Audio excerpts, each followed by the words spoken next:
सासू आणि नवरा म्हणतात, मॅडम ती खातच नाही आणि म्हणून हिचं हिमोग्लोबिन वाढतच नाही. बऱ्याचशा पेशंटची ओपीडी मध्ये हिमोग्लोबिनची तपासणी केल्यानंतर असे आढळून येते की त्यांचे हिमोग्लोबिन कमी आहे.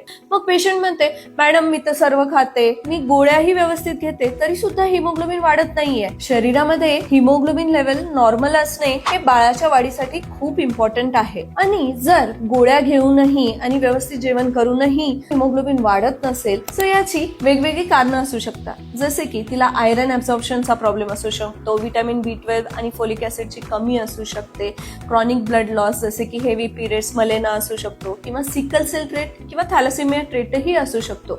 आणि कधी कधी तर असं होते की चुकीच्या वेळेस गोळी घेतल्यावरती सुद्धा आयरन ऍब्सॉर्प्शन व्यवस्थित होत नाही आणि हिमोग्लोबिन वाढत नाही. जसे की कॉफी किंवा चहा सोबत जर तुम्ही आयरनची गोळी घेतली तर त्याचं ऍब्सॉर्प्शन कमी होतं. त्यामुळे काही तपासण्या जसे की HB इलेक्ट्रोफोरेसिस, स्टूल टेस्ट किंवा आयरन स्टडीज या करून आपण हिमोग्लोबिन कमी असण्याचे कारण शोधू शकतो आणि त्यावरती योग्य उपचार देऊ शकतो.